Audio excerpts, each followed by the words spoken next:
로마서 13장 11절. 또한 너희가 이 시기를 알거니와 자다가 깰 때가 벌써 되었나니 이는 이제 우리의 구원이 처음 믿을 때보다 가까웠음이라. 밤이 깊고 낮이 가까웠으니 그러므로 우리가 어둠의 일을 벗고 빛의 갑옷을 입자. 낮에와 같이 단정히 행하고 방탕하거나 술 취하지 말며 음란하거나 호색하지 말며 다투거나 시기하지 말고 오직 주 예수 그리스도로 옷 입고 정욕을 위하여 육신의 일을 도모하지 말라. 아멘. 이 말씀은 기독교 역사에 있어서 굉장히 중요한 말씀입니다. 이 어거스틴이라는 사람이 고백록에 보면 이 말씀을 읽고 이 말씀으로 인해서 그 사람이 완전히 새 사람으로 변했습니다.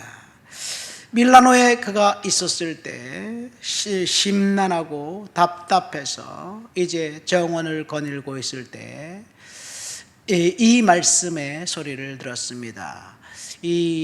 들어가서 집어 들고 읽어라, 그런 소리를 들은 거예요. 그는 그때 마니교라는 그런 그 종교에 심취해 있었습니다. 마니교는 마니라는 사람이 만들었는데 기독교와 조로아스터교를 이제 합쳐서 만든 혼합 종교입니다. 전쟁과 살생을 부정하고 평화의 종교 이미지를 각인시키면서 많은 제자들을 만들고, 마니는 석가, 부처 이런 사람들의 제자고 자기가 선지자다, 그렇게 이야기합니다. 어쨌든 마니교에 심취했던 그 어거스틴이 들어가서 읽으라는 말씀을 가지고 성경을 펼쳤을 때, 오늘 우리가 읽은 본문 말씀을 읽으면서 자다가 깰 때가 되었다라는 말씀 앞에 고꾸라졌습니다. 자다가 깰 때가 되었다는 말은 무엇을 말한가요? 심판의 날이 호련히 다가왔다는 이야기입니다. 성경은 누누이 강조하기를 예수님께서 재림하신다 라고 말씀하시면서 그 혼인잔치의 비유를 통해서 이제 예복을 준비해라, 그런즉 깨어 있으라, 그날과 그때를 너희가 알지 못한다, 계속해서 강조하면서 주의 날이 도적같이 이를 것이다, 그런 이야기를 합니다. 주님께서 재림하신다고 약속하셨습니다. 그런데 주님의 재림의 시간이 늦어지면서 사람들이 이제 낙심하기 시작했습니다.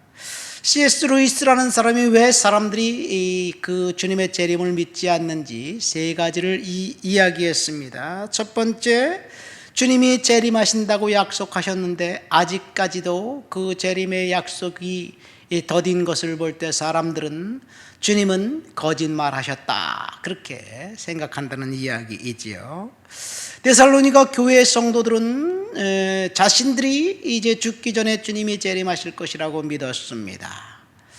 그래서 몰려다니면서 이제 게으르게 일하지 않고 그냥 즐겁게 살려고 했습니다. 사도 바울이 그걸 책망했지요.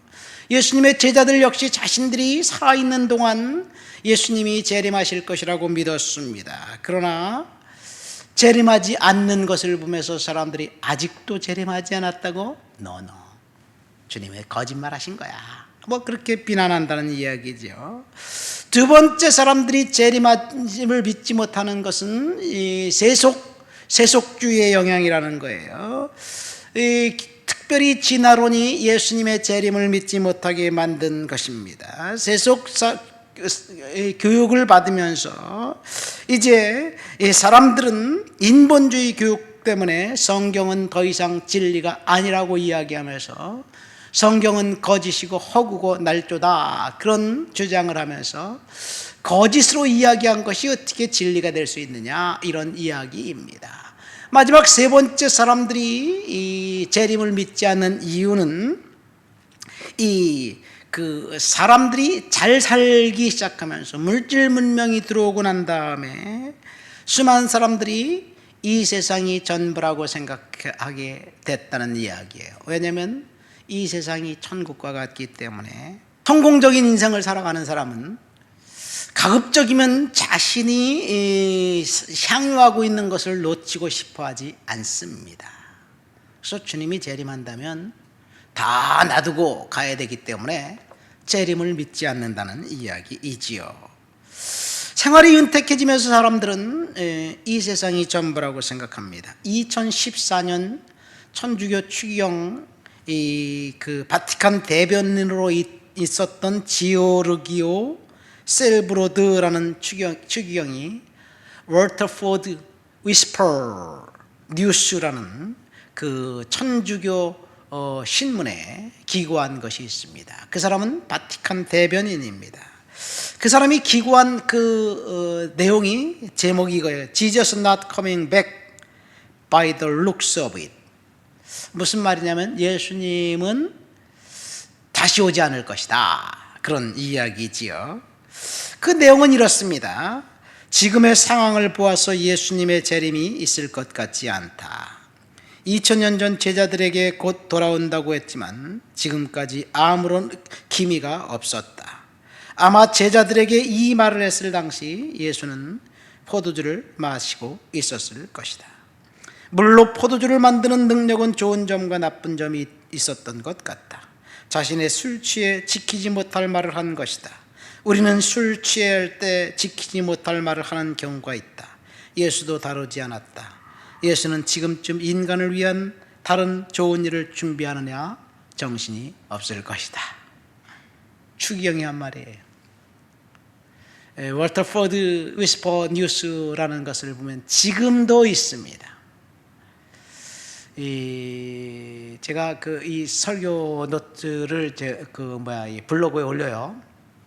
한번 블로그에 올라가서 그걸 한번 클릭해 보시면 신문이 그대로 떠요. 빼박입니다. 천주교 추기경이 신부님이 이런 이야기를 했어요. 주님이 재림을 분명히 약속했는데 재림이 더 더뎌지는 이유는 이방인들, 저와 여러분들과 같은 사람들을 구원하기 위한 하나님의 특별한 섭리입니다.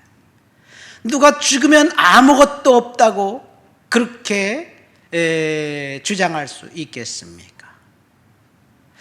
죽으면 천국과 지옥이 있다, 심판이 있다, 이것도 사실은 증명할 수 없어요. 그래서 사람들은 믿지 않는지 모르겠습니다.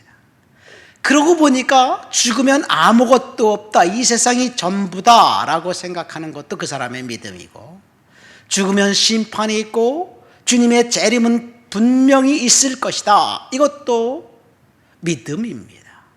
믿음에 따라서 사람들이 천국과 지옥에 가게 될 거예요.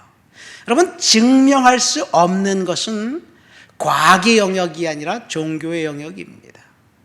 종교의 영역을 과학으로 해석하려고 하니까 사실은 문제예요.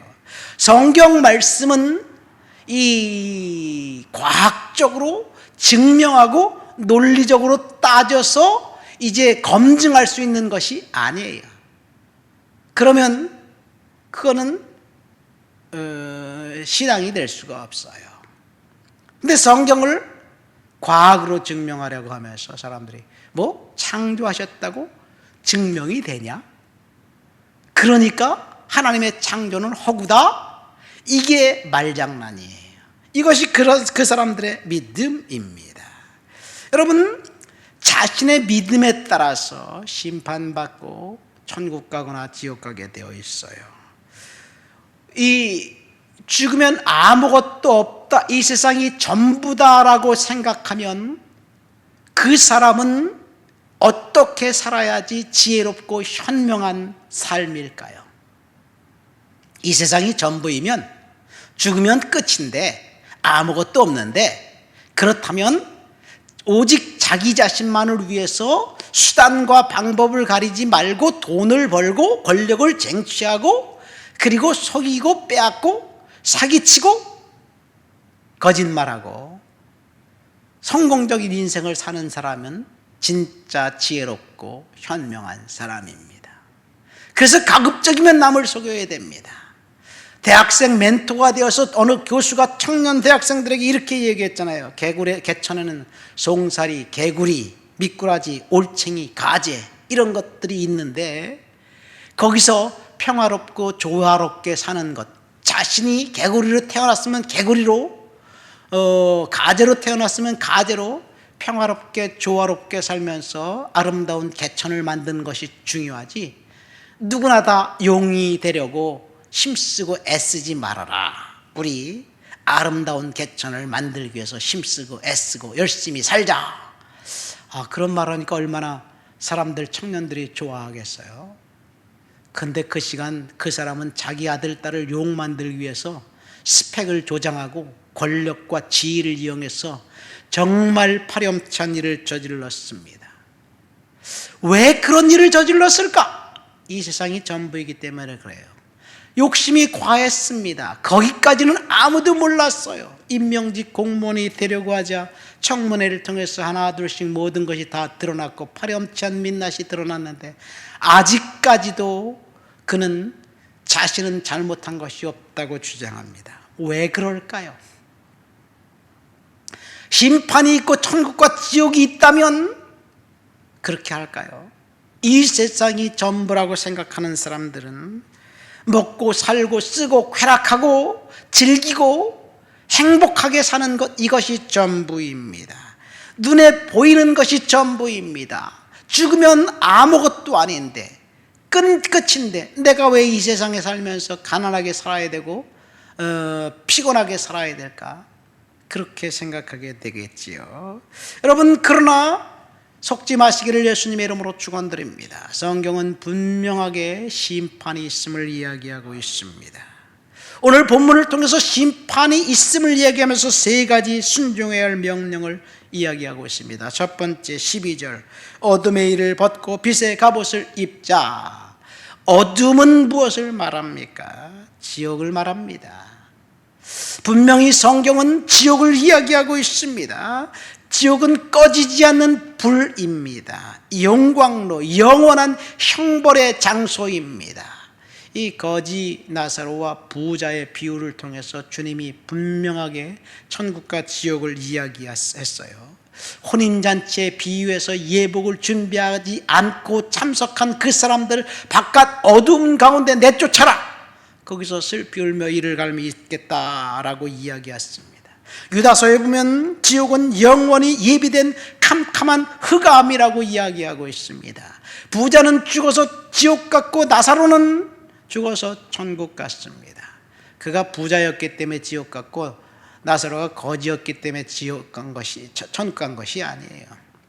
이 땅을 살면서 부자는 오직 이 세상이 전부인 것이라고 생각하면서 자기 자신의 쾌락과 만족을 위해 살았습니다. 다른 사람을 전혀 고려하지 않고 돌보지 않았습니다. 그러나 죽어서 지옥 가서 고통 중에 아브라함 품에 있는 나사로를 보게 됩니다.